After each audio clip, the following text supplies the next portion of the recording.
Hello dear student, probability में ही continue करते हुए कुछ एग्जाम्पल देखते हैं अब इसी पर। A die is thrown twice, what is the probability that 5 will not come up either time. अब मैंने क्या कहा था, a die is thrown twice और 2 डाइस थ्रोन साइमल्टेनियसली, एक ही बात है। कितने आउटकम आएंगे सर? 36। कितने आउटकम आएंगे बेटा? टोटल 36। Total outcomes are 36। अब इसने कहा 5 will not come up either time, और दूसरे पार्ट में कहा 5 will come up at least once.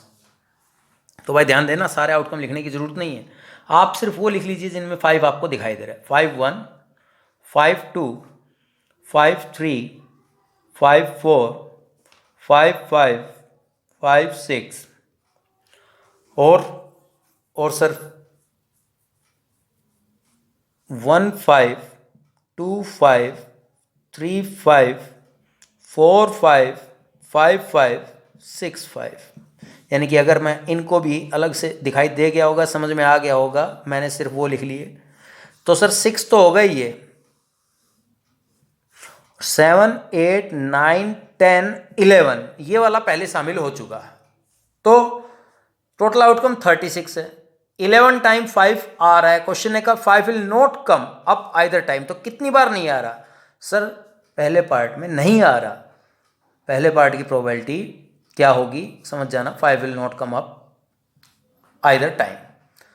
Sir 36 में से 11 टाइम आ रहा है, तो नहीं कब आ रहा है? 36 माइनस 11 टोटल आउटकम। बात समझ में आई? सेकंड पार्ट समझ जाना, यहां पर 5 will come up at least once के लिए पूछ रहा है, तो कितनी बार आ रहा है? 11 टाइम, 11/36। Is that clear? आइए फटाफट देखते हैं नेक्स्ट क्वेश्चन। ए बैग कंटेन 5 रेड बॉल, एक बैग के अंदर भाई रेड बॉल कितनी है? 5। सम ब्लू बॉल, सर नहीं पता ब्लू बॉल कितनी है? सम यानी x मान लें। इफ द प्रोबेबिलिटी, तो टोटल बॉल कितनी हो गई भाई? x + 5। If the probability of drawing a blue ball is double that of red ball, अगर इस बैग में से हम ब्लू बॉल निकालें, उसकी प्रोबेबिलिटी डबल है रेड से, तो find the number of blue ball. तो सर सबसे पहले तो अपन टोटल आउटकम के लिए टोटल बॉल x + 5, तो प्रोबेबिलिटी ऑफ रेड बॉल क्या होगी सर? रेड है 5 और टोटल कितनी है बेटा? x + 5। ठीक है। इसी तरह ब्लू बॉल की प्रोबेबिलिटी क्या होगी भाई? ब्लू बॉल है कितनी सर? x। टोटल कितनी है? x + 5। अब क्वेश्चन ने क्या कहा समझिएगा, if the probability of drawing a blue ball is double that of red ball, ये डबल है तो क्या इक्वल लिख दूं? नहीं सर, इसको दोगुना करो और फिर लिखो ताकि इक्वेशन बन जाए। अब बस आपका काम यहीं तक, इसके बाद आप पुट कर दीजिए x + 5, 2 time probability of red is 5/x + 5, on cancelling we get x = 10। Find the number of blue ball, blue ball कितनी थी? x कितना आ गया? 10। ओके, इसी में आगे देखते हैं। और next example, a jar contain 24 marbles, total marble कितनी है सर?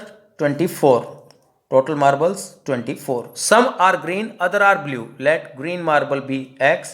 टोटल कितनी है? 24, तो ब्लू मार्बल भी 24 - x। समझे इस चीज को? If A marble is drawn at random from the jar, the probability that it is green is 2/3। तो क्वेश्चन में कहा कि ग्रीन की प्रोबेबिलिटी कितनी है? 2/3। तो भाई आप भी देख लो ग्रीन की प्रोबेबिलिटी क्या आएगी सर? प्रोबेबिलिटी होती है ग्रीन कितनी है? x, और टोटल कितनी है? 24 is equal to 2/3। On solving we get x = 16। अब आगे क्वेश्चन क्या कह रहा है? Find the number of blue. Blue marble थी कितनी सर? ब्लू मार्बल थी हमारे पास 24 - x। x की वैल्यू क्या आई? 16। We get 24 - 16 8। समझ में आया? लिखने का तरीका फिर देख लेना, सॉल्व एग्जाम्पल से देख लेना, फटाफट अपना क्वेश्चन कीजिए, 1 नंबर का होगा। अगले क्वेश्चन पर आइए। Suppose you drop a die at random on the rectangular region, sir एक रेक्टेंगुलर रीजन दे रखा है इन फिगर में, जिसकी लेंथ है 3, ब्रेथ है 2। मान लीजिए आपके घर पर जो टेबल है उसकी लेंथ 3 है, ब्रेथ 2 है, उस पर आपने एक सर्कल ड्रॉ कर दिया जिसका डायमीटर है 1 मीटर। अब जो डाई आपने ड्रॉप की टेबल पर, find what is the probability that it will land inside the circle. Die के सर्कल के अंदर गिरने के चांस कितने होंगे when circle diameter is 1 metre.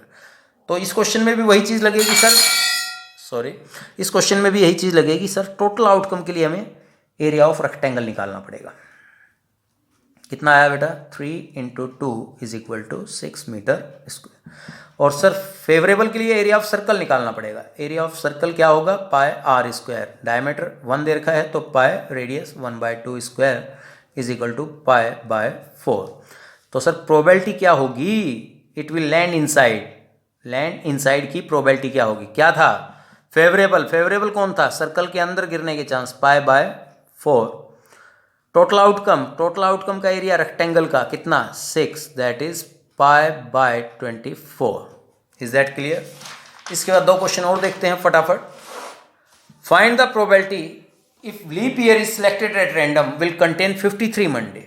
Sir leap year में भाई याद रखना, लीप ईयर में कितने दिन होंगे 366, 53 मंडे होने के चांसेस कितने हैं। अब सबसे पहले बात 366 को अगर 7 से डिवाइड, सर 7 से क्यों करें बेटा, हर वीक में एक मंडे तो श्योर है, और जहाँ श्योर हो गए भाई आप प्रोबेबिलिटी अप्लाई नहीं होगी। तो अपन देखते हैं कि यहाँ से 366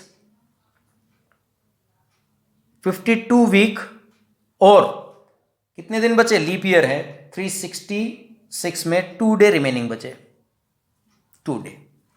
इज दैट क्लियर, यस।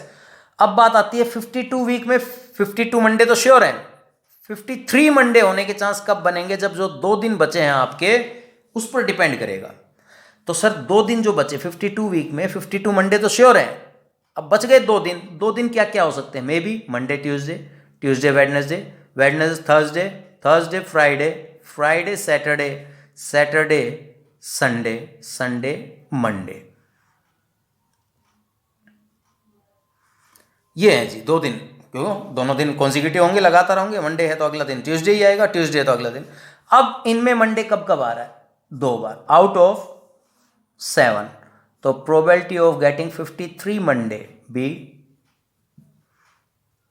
7 में से 2 यानी 2/7। समझ में आया। चलिए इस क्वेश्चन को और समझिएगा, दोनों चीजें क्लियर हो जाएंगी।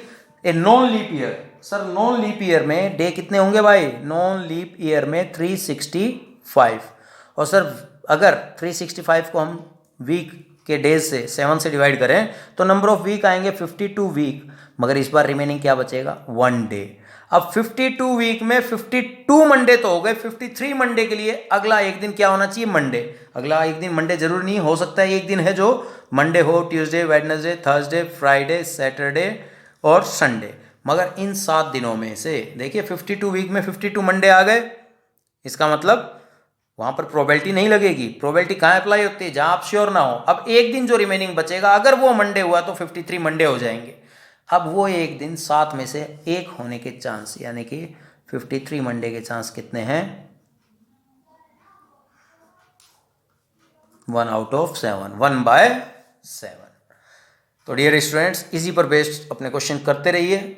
जहाँ भी प्रॉब्लम आए आप मुझे व्हाट्सएप पर सेंड कीजिए अपनी प्रॉब्लम। यही था प्रोबेबिलिटी के अंदर basic concept. Next video will start our new chapter, जो आपको बता दिया जाएगा। Thank you.